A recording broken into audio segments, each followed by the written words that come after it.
হিন্দুদেরকে মুসলমান ইসলাম ধর্মে ধর্মান্তরিত করত, বাটি চালান দিয়ে ভারতবর্ষে হিন্দু পাওয়া যেত না। কিন্তু মুসলমানরা ইসলামের সোনালী আদর্শ অনুসরণ করেছে যে না, কোন ব্যক্তিকে জোর করে কালেমা পড়ানোর বিধান ইসলামের মধ্যে নাই।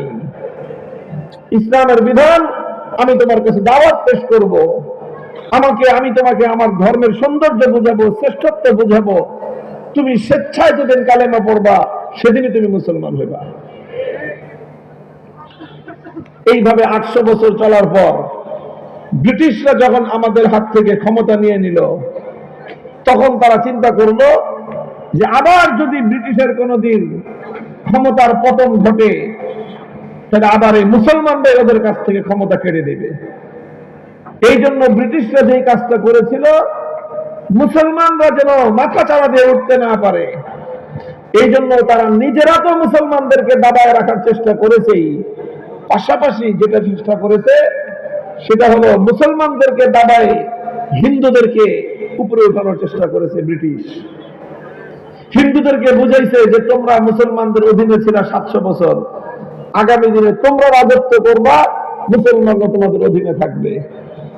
এই কথা বলে ব্রিটিশরাই ডিভাইড অ্যান্ড রুল, হিন্দু আর মুসলমানদের মধ্যে ব্যাপক সংঘাত তৈরি করে দিয়ে, হিন্দুদেরকে উস্কানি দিয়ে মুসলমানদের উপর জুলুম করার জন্য, অত্যাচার অবিচার করার জন্য গোটা ভারতবর্ষে ব্রিটিশরা হিন্দুদেরকে লেলিয়ে দিয়েছিল। আপনারা বাংলাদেশের ইতিহাস পড়বেন, এই অঞ্চলের মুসলমানদের ইতিহাস পড়বেন। শহীদ তিতুমিরের নাম আপনারা শুনেছেন। নেসার আলী তিতুমির নারকেল বাড়িয়া বাঁশের কেল্লা গড়েছিল। জানেন তিতুমিরের আন্দোলন কিসের থেকে শুরু হয়েছিল? তিতুমিরের আন্দোলন শুরু হয়েছিল যে সেখানকার হিন্দু জমিদাররা মুসলমানদেরকে বলেছিল দাড়ি রাখতে হলে ট্যাক্স দিতে হবে। নাউজুবিল্লাহ বলেন। মুসলমান দাড়ি রাখতে হলে হিন্দু জমিদারকে ট্যাক্স দিতে হবে, যে তুমি দাড়ি রাখছো কেন? এই ছিল মুসলমানদের উপর হিন্দু জমিদারদের অত্যাচার, জুলুম। বাংলাদেশের বিভিন্ন অঞ্চলে জমিদারি সব ব্রিটিশরা জমিদারি তুলে দিয়েছিল হিন্দু জমিদারদের হাতে। মুসলমানরা ছিল প্রজা, হিন্দুরা ছিল জমিদার। এইভাবে বাংলাদেশের বিভিন্ন অঞ্চলে অঞ্চলে হিন্দু জমিদাররা তারা মুসলমানদের উপর জুলুম করত, অবিচার চালাইতো। হিন্দু জমিদারদের বাসার সামনে দিয়ে জুতা পায়ে দিয়ে যাওয়া যেত না, তাদের বাড়ির সামনে দিয়ে ছাতা মাথায় দিয়ে যাওয়া যেত না।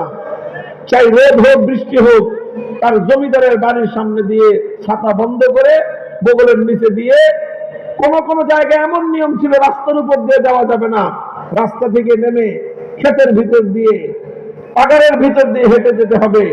কারণ জমিদারের বাড়ির সামনে দিয়ে মুসলমানরা, তারা বলতো ক্রেচ্ছ, মুসলমানরা অচ্ছুত, এরা তার বাড়ির সামনে দিয়ে রাস্তা দিয়ে গেলে এতে হিন্দু জমিদারদের অসম্মান হয়।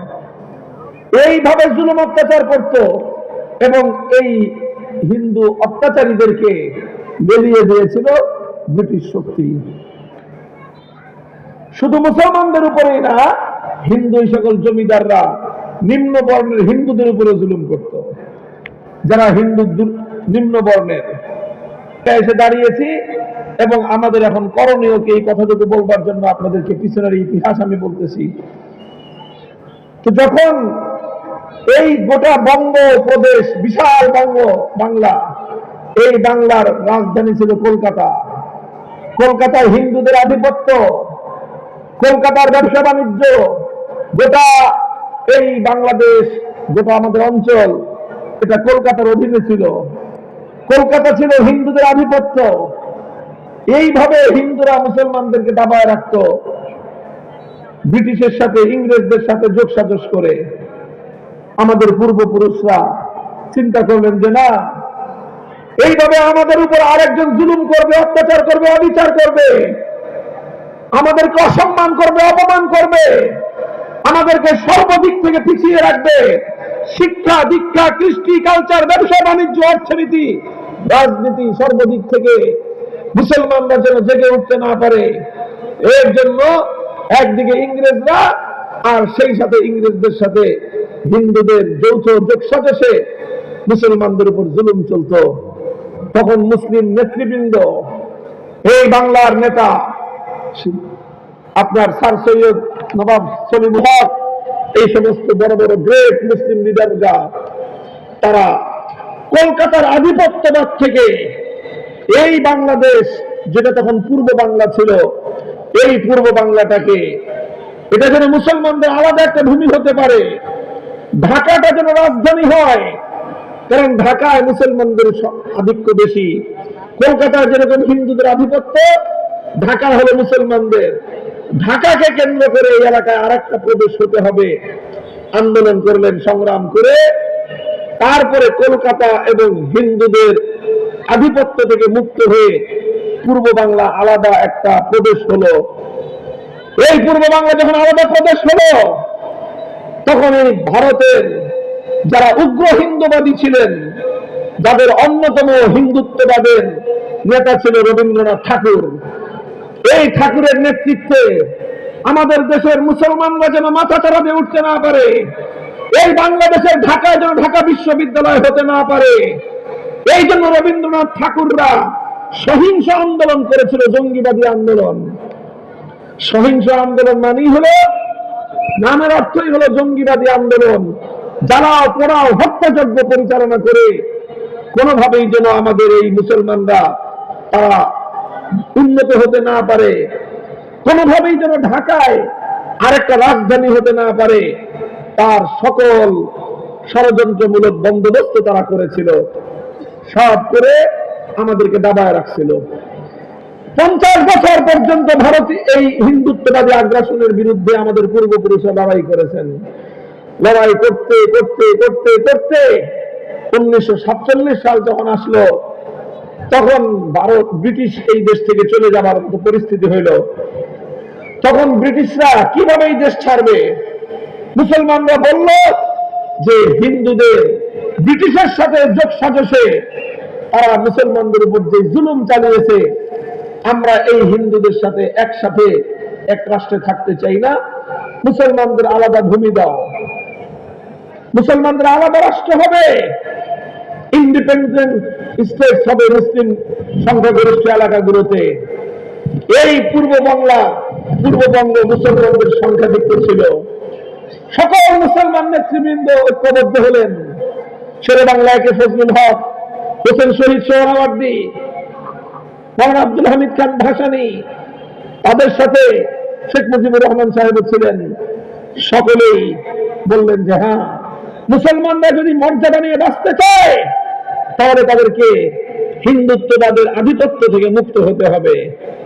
1947 সালে নির্বাচনের মাধ্যমে এদেশের মানুষ বাছাই করলো যে না, আমরা ভারতের সাথে, কলকাতার সাথে, দিল্লির সাথে থাকবো না, মুসলমানরা আলাদা স্বাধীন ভূমি চায়।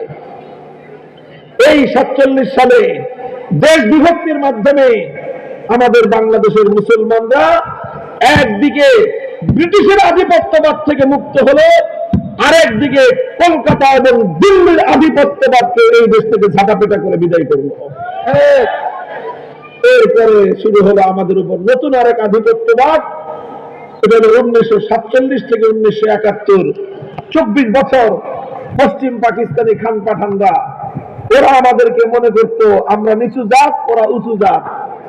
এইভাবে 5 কোটি পশ্চিম পাকিস্তানির দেশ আমাদের 7 কোটি পূর্ব পাকিস্তানের বাংলাদেশের মুসলমানদের উপর, এদেশের জনগণের উপর সীমাহীন বৈষম্য, নিপীড়ন, নির্যাতন পরিচালনা করে 71 পর্যন্ত পৌঁছলো।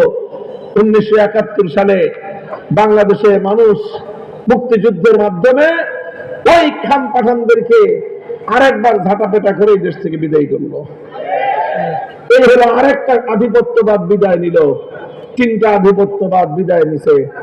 ব্রিটিশ চলে গেছে 7 সমুদ্র 13 নদীর ওই পারে, পশ্চিম পাকিস্তান চলে গেছে 3 সমুদ্র ওই পারে।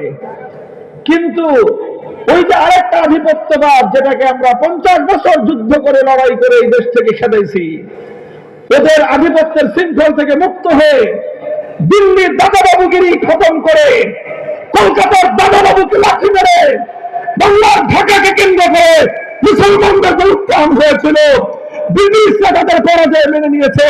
পশ্চিম পাকিস্তানিরা তাদের পরাজয় মেনে নিয়েছে, দিল্লি আজও পর্যন্ত বাংলার পরাজয় মেনে নিতে পারে না।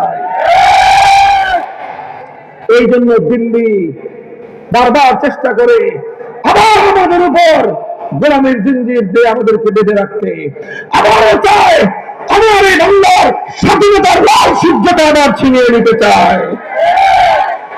বাংলার মুসলমান ব্রিটিশ আর 7 সমুদ্র 13 নদী পাড়ি দিয়ে এই দেশে আসবে স্বপ্নেও ভাবে না, স্বপ্নেও ভাবে না।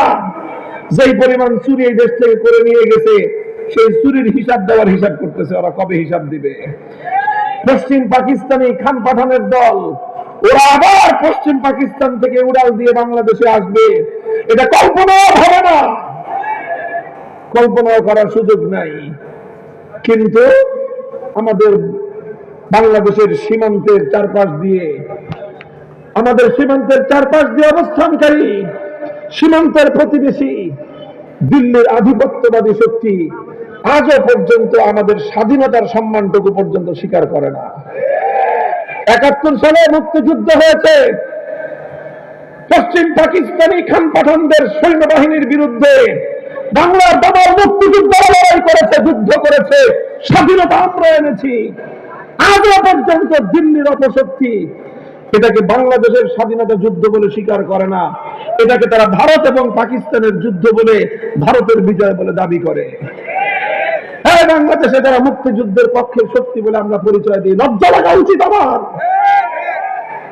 পাকিস্তান তো পরাজয় মেনে নিয়েছে, ওদের পরাজয় মেনে নিতে না নিয়ে কোনো উপায় নাই। কিন্তু সেই বিজয়, যে বিজয় আমার দেশের মুক্তিযুদ্ধরা অর্জন করলো, আমার দেশের বীর যোদ্ধারা রক্ত দিয়ে সাগর পরিমাণ শাহাদাত দিয়ে যেই স্বাধীনতা আমরা ছিনিয়ে আনলাম, আজও পর্যন্ত আমার পাশের দেশে থেকে দিল্লি সেটাকে আমার স্বাধীনতা যুদ্ধ স্বীকার করে না। এটা সে তার পোদ্দারি ফলায়, সে তার কৃতিত্ব ফলায়। তুমি আমাকে একটু সহযোগিতা করেছো, কি জন্য করেছো? আমার দেশ স্বাধীন করার জন্য করেছো? তুমি তোমার প্রতিদ্বন্দ্বী পাকিস্তান থেকে তুমি প্রতিশোধ নেওয়ার জন্য করেছো। আমার ঘরে আগুন লেগেছে, তুমি আলু পোড়া দিয়ে আলু পোড়া খেয়ে গেছো। তুমি আলু পোড়া খেয়ে আমার দেশ থেকে মুক্তিযুদ্ধের সময় লুটপাট করে নিয়ে গেছো। আমার দেশের মুক্তিযুদ্ধের সেক্টর কমান্ডার মেজর জলিল সাহেবরা সীমান্তে দাঁড়িয়ে তোমাদের বিরুদ্ধে রুখে দাঁড়িয়েছিলেন। আমার বাংলার মাটিতে কোনো সম্পদ তোমরা চুরি করতে পারবে না। তোমরা আমাদের মুক্তিযুদ্ধ কমান্ডারদের বিরুদ্ধে তোমরা তখন অনেক জুলুম চালিয়েছো, অত্যাচার করেছো 71-এর, সেগুলো এদেশের মানুষ ভুলে যায় নাই। মোহতারাম হাজিরিন, কথাগুলো এজন্য বলতেছি যে আজ আবার বাংলাদেশে এই প্রসঙ্গগুলো আমাদের সকলের অভিন্নভাবে বোঝা উচিত। আমার দেশে আমরা কোন সময় হিন্দু জাতির বিরুদ্ধে আমরা না, আমরা হিন্দুত্ববাদের বিরুদ্ধে। আমি তো বললাম 800 বছর মুসলমানরা এই দেশ শাসন করেছে, কোনদিন কোন হিন্দুর উপর হস্ত উত্তোলন করেছে, জুলুম করেছে, অন্যায় বিচার করেছে, ইতিহাস কেউ দেখাতে পারবে না। বরং মুসলমানদের শাসন আমলে গরিব হিন্দুরা, দুর্বল হিন্দুরা, ভিন্ন বর্ণের হিন্দুরা, তারা যে অধিকার, যে মানবিক মর্যাদা তারা ভোগ করেছে, হিন্দুদের অধীনে হিন্দুদের ভিন্ন বর্ণের হিন্দু জাতি সেই অধিকার কোনোদিন পায় না। মুহতারাম হাজিরিন, কথাগুলো এই জন্য বললাম, আমার পূর্বেই আমাদের মুরব্বী মাওলানা খালেদ সাইফুল্লাহ সাদি হাফিজাহুল্লাহ, তিনি একটা কথা বলে গেছেন, যেই ডালে ফুল ধরে কৃতিত্বটা শুধু সেই ডালের না, সেই ডালের পিছনে গাছের গোড়া আছে, সেই গাছের গোড়ার নিচে শেকড় আছে, সেই শেকড় বছরের পর বছর মাটি কামড়ে পড়ে থাকে, মাটি থেকে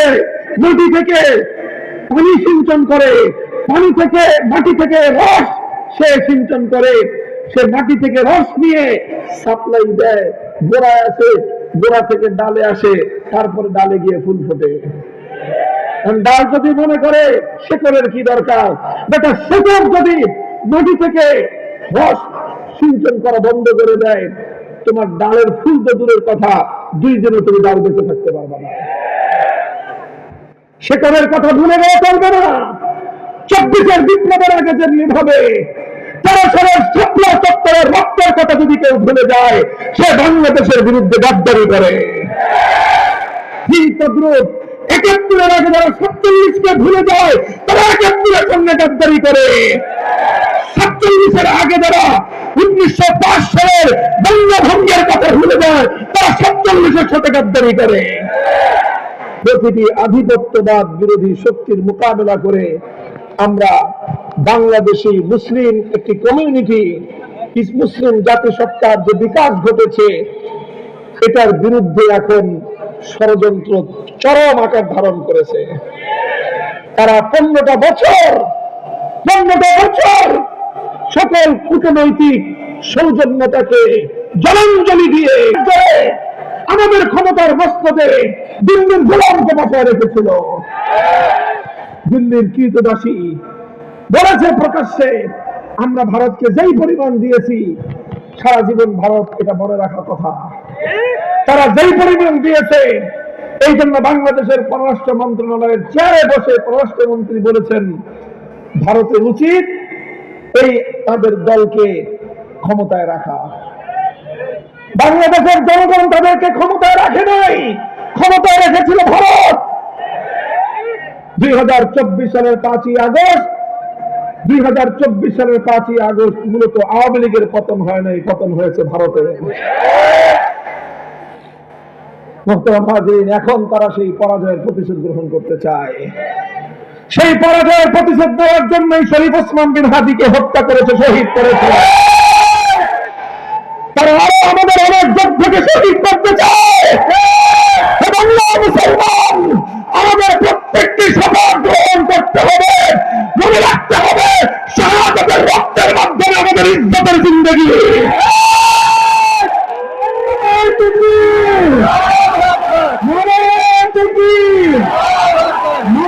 তুমি এগিয়ে যাও,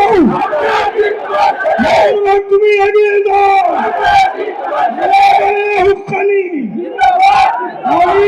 মাদ্রাসা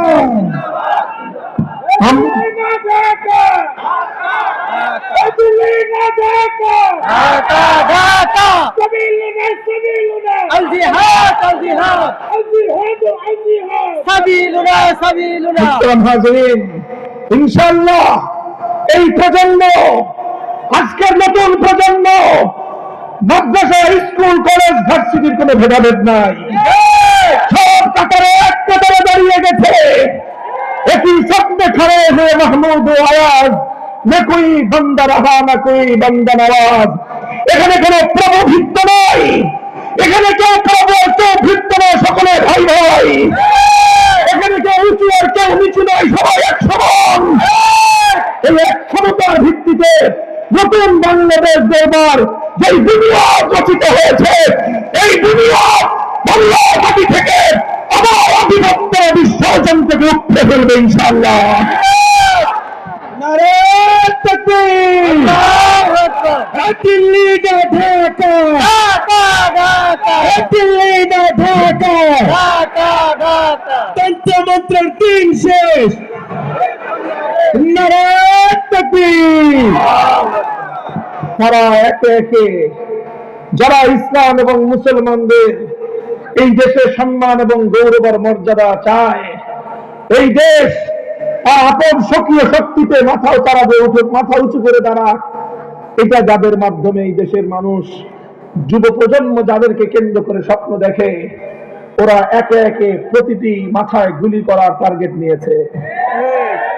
আমরা বিশ্বাস করি শাহাদাতের রক্ত কোন জাতিকে পরাজিত করে না, বরং যেই জাতির বুক থেকে শাহাদাতের রক্ত ঝরে, প্রতি ফোঁটা রক্ত থেকে নতুন বীর পুরুষের জন্ম হয়। শরীফ ওসমান বিন হাদি শাহাদাত বরণ করেছে।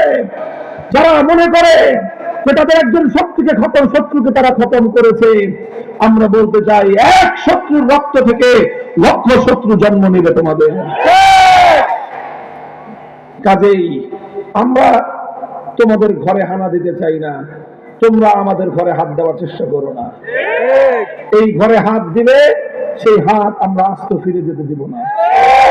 পরিষ্কার আমাদের কথা, আমি বাংলাদেশের মুসলমানদেরকে বহু আগে থেকেই বলতেছি, মনে রাখেন, এই যে তিন আধিপত্যবাদ বিরোধী যে শক্তির লড়াই, যেই লড়াইয়ের মধ্যে দিয়ে বাংলাদেশ জন্ম নিয়েছে, যে ইতিহাস থেকে বাংলাদেশ জন্ম নিয়েছে, এবং জন্মের পর থেকে আজ 55 বছরের বাংলাদেশের ইতিহাস একটা কথা প্রমাণ করে, বাংলাদেশ এবং ইসলাম এক এবং অভিন্ন। বাংলাদেশের স্বাধীনতা এবং ইসলাম এক সূত্রে গাঁথা। এদেশে ইসলাম বিপন্ন হলে স্বাধীনতা টিকবে না, এদেশের স্বাধীনতা বিপন্ন হলে ইসলামের গৌরব থাকবে না। কাজেই বাংলাদেশের যারা স্বাধীনতাপন্থী তারাই ইসলামপন্থী, যারা ইসলামকে ভালোবাসে তারাই বাংলাদেশের স্বাধীনতার যোদ্ধা। এই কথা যারা দ্বিমত করবে তারা যেমন ইসলামের দুশমন, তারাই বাংলাদেশের দুশমন। এই দুশমনদেরকে বাংলাদেশে বুঝাইতে হবে, শুনাইতে হবে। না বুঝলে, না শুনলে আপার সাথে পার্সেল পাঠিয়ে দিতে হবে। কথা পরিষ্কার। তুমি থাকো, আমার আপত্তি নাই। তুমি আমার দেশে থাকবা, আমার ইতিহাসকে মেনে নিয়ে থাকবা। আমার দেশে থাকবা, আমার দেশের গৌরব বেছে নিয়ে মেনে নিয়ে তুমি থাকবা। আমার দেশে তুমি থাকবা 269 বছরের অব্যাহত সংগ্রাম এবং আমার ঐতিহ্যের সঙ্গে একমত হয়েই তুমি থাকবা। যদি একমত হতে না পারো, তোমার জন্য সীমান্তের দুয়ার খোলা আছে। আমরা আমাদের ভাই জুলাই যোদ্ধা, বাংলাদেশের অকুতোভয় বীর, বাংলাদেশের বর্তমান প্রজন্মের সাহসী তারুণ্যের আইকন শহীদ শরীফ ওসমান হাদি রাহিমাহুল্লাহ তাআলা, আমরা তার জন্য দোয়া করব। আল্লাহ যেন তার এই গৌরব দীপ্ত শাহাদাতকে আল্লাহ কবুল করেন। আমিন। নামাজের পরে তার জন্য ইনশাআল্লাহ আমরা দোয়া করব। সেই সাথে আমি আজকে এই উপস্থিতি হাজার হাজার মুসলমান এবং আজকের এই বক্তব্যের মাধ্যমে গোটা দেশবাসীর প্রতি আমার উদাত্ত আহ্বান, খুব ঠান্ডা মাথায় শান্তভাবে পরিস্থিতিকে মোকাবেলা করতে হবে। হঠাৎ উত্তেজিত হয়ে কোন ধরনের বিশৃঙ্খলার সাথে আমাদের জড়ানো চলবে না। মনে রাখবেন, আমাদের দেশে বর্তমানে সংখ্যালঘু হিন্দু যারা থাকেন, বিশেষ করে তাদের নিরাপত্তা রক্ষা করা এটা আমাদের প্রায়োরিটির বেসিস, সবচেয়ে প্রধান গুরুত্বপূর্ণ দায়িত্ব। এই হিন্দুদের উপর শত্রুরা আক্রমণ পরিচালনা করে বাংলাদেশে সাম্প্রদায়িক নির্যাতনের একটা ভয়াবহ মেসেজ আমাদের দেশ সম্পর্কে দুনিয়াবাসীর সামনে তুলে ধরার চেষ্টা করতে পারে। এই জন্য যেভাবে 5ই আগস্টের পর প্রতিটি হিন্দুদের বাড়ি ঘর, ব্যবসা প্রতিষ্ঠান, মন্দির, গির্জা, প্যাগোডা, এগুলোর নিরাপত্তা ব্যবস্থা যেরকম আমরা জোরদার করেছিলাম, প্রশাসনের প্রতি আমার উদাত্ত আহ্বান থাকবে। পুলিশ প্রশাসন সহ আমাদের বিভিন্ন নিরাপত্তা সংস্থার যে সকল লোকেরা দায়িত্বশীলরা আছেন, আপনারা আপনাদের দায়িত্ব মজবুত করেন, সেখানকার নিরাপত্তা ব্যবস্থা মজবুত করেন। আপনাদের যদি জনশক্তির অপ্রতুলতা থাকে, লোকের অভাব থাকে, স্থানীয় মাদ্রাসা মসজিদের ইমামদের সাথে যোগাযোগ করেন। আমরা আপনাদেরকে অতিরিক্ত সময়ের সহযোগিতার জন্য ভলেন্টিয়ার সরবরাহ করব। আপনাদের দিক নির্দেশনার ভিত্তিতে আমরা এদেশের আলেম সমাজ, জাতির অন্যতম অভিভাবক আলেমরা, তারা জাতির এই ক্রাইসিস কালে ঐতিহাসিক ভূমিকা পালন করবে। দায়িত্ব জ্ঞানহীন কোন ভূমিকা কোন আলেম অথবা কোন আলেমের ঘনিষ্ঠজন পালন করবেন না। আপনারা অযথা হঠাৎ উত্তেজিত হয়ে কোথাও আক্রমণ চালানো, জ্বালাও পোড়াও করা, এর মাধ্যমে তারা শরীফ ওসমান বিন হাদির শাহাদাতের এই ঘটনাকে ধামাচাপা দেওয়ার চেষ্টা করতেছে। এত বড় ঘটনা, দিবালোকের ন্যায় পরিষ্কার, তাকে খুন করে সীমান্ত পাড়ি দিয়ে সেই দেশে গিয়ে খুনি আশ্রয় নিবে। আমাদের দেশের হাজার হাজার মানুষকে খুন করে আমার দেশের বিচার ব্যবস্থা থেকে মৃত্যুদণ্ড প্রাপ্ত আসামি সেখানে রাজধানীর মতো মেহমানের মতো আপ্যায়ন হবে। আবার আমার দেশের সাথে তোমরা কূটনৈতিক সম্পর্ক মারাইবা। এগুলো কোন দেশের বিশ্ব কূটনৈতিক সভ্যতার মধ্যে পড়ে না। সেখান থেকে প্রতিদিন উস্কানি দেওয়া হচ্ছে আমাদেরকে হত্যা করার জন্য। সেই লেডি ফেরাউন প্রতিদিন সেখান থেকে ভয়েস মেসেজের মাধ্যমে বাংলাদেশের বিরুদ্ধে উস্কানি প্রদান করছে। আমরা এটা ধরেই নিব যে তোমার দেশে তুমি তাকে রেখে তার মাধ্যমে তুমি আমার বাংলাদেশের অভ্যন্তরে বিশৃঙ্খলা সৃষ্টির পায় তারা চালাচ্ছ। অনতিবিলম্বে বন্ধ করো। মনে রেখো, পাশের বাড়িতে আগুন লাগলে হাতে তালি দেওয়া এটা কোনো বুদ্ধিমানের কাজ না। পাশের বাড়ির আগুন পাশের বাড়িতে সীমাবদ্ধ থাকে না। তোমার বাড়িতে দাঁড়িয়ে সরকার করে দেবে, তুমি এখানে পুরো ভস্মীভূত হয়ে যাবে।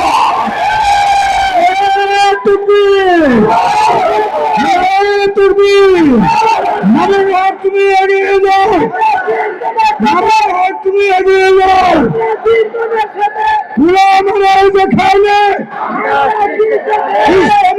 যেখানে যেখানে ইসলামের আলু। আমি আবার আমার সারা দেশের সকল আলেম ওলামা, ধর্মপ্রাণ মুসলমান, দেশপ্রেমিক জনতা, বিশেষ করে জুলাই বিপ্লবের অংশজন, জুলাই বিপ্লবের পক্ষপাতী গোটা দেশবাসীকে উদাত্ত আহ্বান জানাই, ধৈর্যের সাথে শান্তিপ্রিয়ভাবে পরিস্থিতি মোকাবেলা করতে হবে। এমন কিছু ঘটানো যাবে না যার মাধ্যমে বাংলাদেশের শত্রু এবং দুশমনরা তারা এটাকে অপপ্রচারের হাতিয়ার হিসেবে ব্যবহার করতে পারে।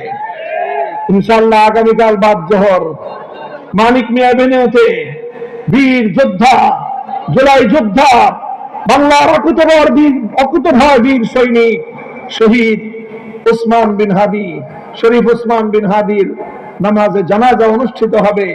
ইনশাআল্লাহ আমরা সকলেই আমাদের এই কালজয়ী কিংবদন্তি ইতিহাসের অন্যতম শ্রেষ্ঠ সন্তান শরীফ ওসমান বিন হাদির নামাজে জানাজায় অংশগ্রহণ করার চেষ্টা করব এবং তার রেখে দেওয়া সংগ্রামকে সামনের দিকে আমরা এগিয়ে নিব। হঠকারিতামূলক কোন কার্যকলাপের মাধ্যমে এই জাতীয় পরিস্থিতিতে সুফল ঘরে তোলা যাবে না। হঠকারীমূলক কোন সিদ্ধান্ত আমরা নিব না ইনশাআল্লাহ। দায়িত্বশীল নেতৃবৃন্দ, আলেম ওলামা, রাজনৈতিক নেতৃবৃন্দ তারা যেই ধরনের কর্মসূচি দিবেন সেগুলোর মধ্যে আপনারা অংশগ্রহণ করবেন। এর বাইরে দায়িত্বশীল নেতৃবৃন্দের কমান্ডের বাইরে গিয়ে